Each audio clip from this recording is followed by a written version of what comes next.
Hello and welcome to another tutorial, and today I want to jump into the client portal templates. This is one of the most exciting parts of the system for your client.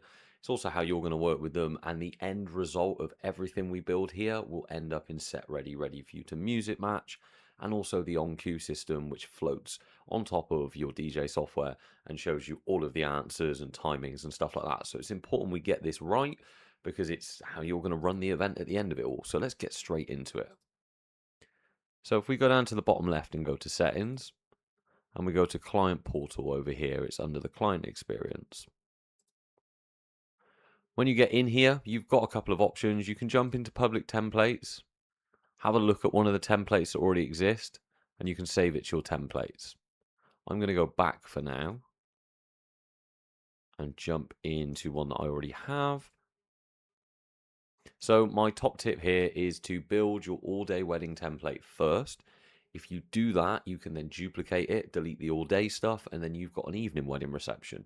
Then duplicate that, and then you have remove all the wedding-related stuff, and you have something that will work for events. So quite an easy process to go through, but as I say, we've got to get this right. So on the left-hand side, you'll see the image. You can just hit this little image button here, and you can change the image that defaults with this template. I like to upload a photo of you both here, just so I get a photo of the couple, but this obviously wouldn't work for a corporate template. When you load it initially, what you get is your client portal template settings. So you give it a name, you assign it to event types. You can assign it to multiples, but in this scenario, I'm doing one for weddings.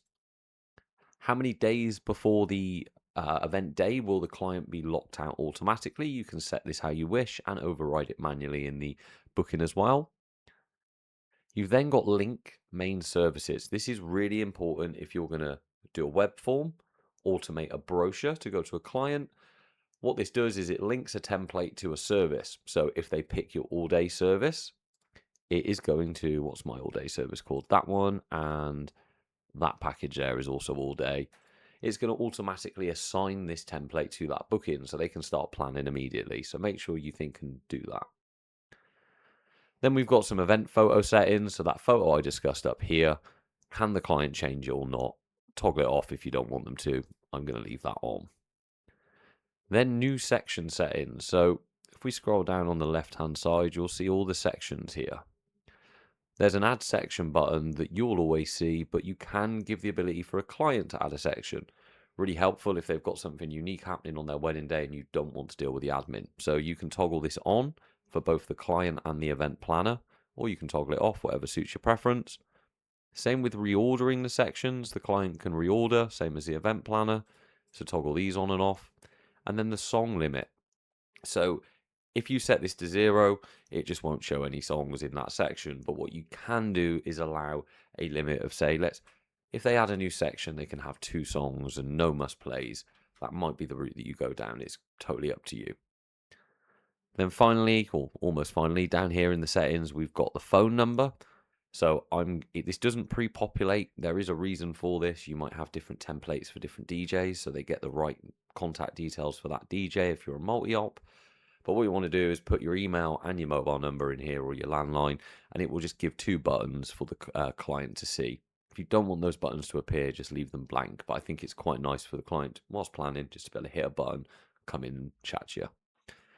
And then finally, the extra services setting. So can a client book extra services? Yes or no? Can the venue or agent book extra services? Yes or no? So toggle those on and off as a calling and then hit save. Now, if we go back up to this top quick link section, what this will do is it will provide some buttons for your client to click. So the chat, can they see the internal chat? You'll need this turned on in your settings as well. So make sure you go down to settings, go and find internal chat and make sure that's enabled. You've then got your event details, book extras. So this is whether they can see what they've booked and book extras. The invoice and payment section, do you want them to be able to see that? Same with contracts, same with invite people. The gallery, what the gallery is just the ability to add a link to an external service just so it's all in one place for your client. And then the first one you can physically click as well as hide and show is general questions. So let's jump into this one. So general questions is where I suggest you put general questions, things that aren't going to be related to certain points of the event or wedding. So here I've added and edited my questions. These are really easy to use. You drag and drop them. You add the question title. For every question option, you can add an image, a PDF, or a video, so it will show that alongside, and you can mark it as required. One thing worth noting here is we label it required, we don't force the entry. The reason for that is the whole system is designed so the client can jump in and out of it over a period of time. If we forced it and you've got 40 questions in this thing and you're really going to town on what you're asking them, it just means that if they only want to fill in a bit, it's going to stop them and it's not a very nice experience for your client. So just be aware of that. And then, yeah, just drag and drop in whatever options you need. So, like single choice, you also got the option to add images. So, if you want to do something like what photo booth backdrop do you want, what gobo would you like, you can do that here. And yeah, quite a simple thing, really. We've got people list. This is really cool. So if we add this in, they can either do for speeches or introductions. They can add who's going to be speaking. They can reorder them within the question. They can put the phonetics of how you say their name, and they can add music if needed. And then you've got things like PDF upload, really helpful if they've got like a venue document or something like that, and image upload as well. So have a play, get your questions right in general questions. You'll see I've put a video of how to use your event planner. How would you like your names? All that kind of stuff. One thing that I missed just at the bottom, it's quite explanatory with the description, but a timeline and songs button. What this does is appears right at the top of the client portal, and if they press it, it jumps them down to this part of the system. So all it does, it doesn't hide the timeline or anything, so you can opt whether to have that on or not.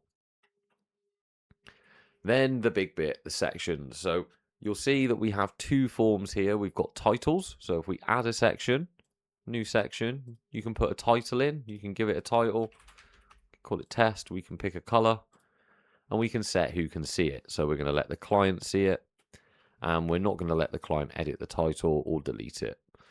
And that's the only people that will see that. One thing you can do is enable none of them, and it means that only you and your team internally will see it. So something worth bearing in mind. If I save that now and add it, you'll note it's just popped it down at the bottom there. I can then drag this up and put it wherever I like. And you'll see it takes the colors and it adds them to the section. But I'm going to delete this because I don't want to break mine. And that's back to normal. So that's one thing you can do. You can use titles to split up the sections if it's a longer client portal. You can then add sections themselves. So if we go and look at one that's already created, that's got all the information in it. Let's go with your song suggestions. So you'll see I've given it a title and a description. I've set my permissions, so the same as a title. And then I've turned songs on. I've said that they can have 50 requests and marked 10 of them as a must play. I've then disabled time on this one actually because it's not relevant. Enabled questions, enabled notes, and there's one final option that allows you to put the questions above the songs. If songs are enabled, they always default at the top, but you can swap that round. Hit update or save, depending on whether you're adding a new one, and you'll have a nice new section. And it is just a case of building these out. Each section has the same add and edit questions interface that I showed you just a bit earlier. And then the only other thing to be aware of within a section is if you come over to add songs, this is what the client's going to see. So they're going to search, find the perfect track. That's fine. But what we can do is we can go a step further and show them inspirational playlists here. So on your end, you can go to playlists.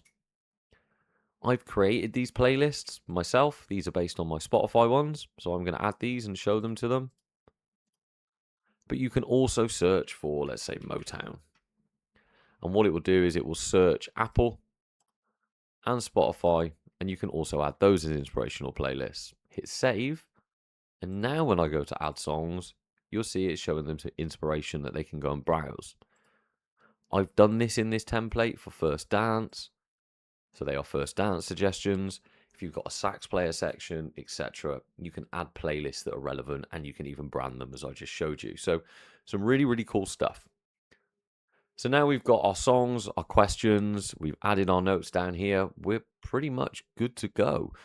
We've added all the sections that are relevant. We've got the image in. Now it really is just a case of saving this and then going to create a test booking, seeing how it looks from the client's view, which I will do for you just now. So here is one that I made earlier. When you add a booking, it asks what client portal template you want to assign. You'll need to pick the event type first. It will then pick your wedding templates and you can pick whichever one you like. Once you've completed the add booking process, you'll be able to scroll down and go view as client. Now I can see exactly how this is going to look as a client. So the general questions are at the top. You notice they've got none of the buttons that we just had. You've got the timeline and songs, which will jump down to the timeline and the questions and stuff like that. We've enabled reordering so they can reorder. They can set the time over here. Just gives you a way just to final check this before it goes out to your clients. One thing worth noting is the way that this system works. So when you create a booking, it takes a copy of your template at that exact moment in time, and then it shares it with this booking, and then it becomes fully customizable from here. So if you're on a video call with a client and they're saying, hey, actually, Dan, do you know what? We're going to have a band or we're going to have fireworks, on the fly per section, you can add new sections. One thing that's very cool is you can come over to any section that exists, save it as a section, give it a name and call it cake cutting. And now when I add a section, I can do it from my saved list. I've actually added this twice for some reason, but you can tick one or multiple and add these sections into the booking, and it's gone and popped them in at the bottom. I can now put them where I want them to be. So there is lots of functionality here. You can even edit all of those template settings in the client portal settings in a booking, as shown here. So you can still, if you decide, actually, do you know what, this client, I don't want to show them the contract, we did that elsewhere, or I want to change the contact details, or I want to change the lockout to 5, you can still edit all this independently. So hopefully that gives you a good idea of how the client portal templates work. I strongly suggest going into our public templates and stealing one to get you started, and then duplicating them to make sure you cover all of your event types. One of my recommended options is to have one that is so generic it can be ticked for every event type. So if you just make one for a general party, maybe it's got one section that's just request music, you tick all the event types so it appears for every event type, and it just means you've got that as a fallback if you get a bit of a unique case from a booking. That's everything for this one. I will see you in the next tutorial. If you've got any questions, as always, reach out to support@planetbeats.com.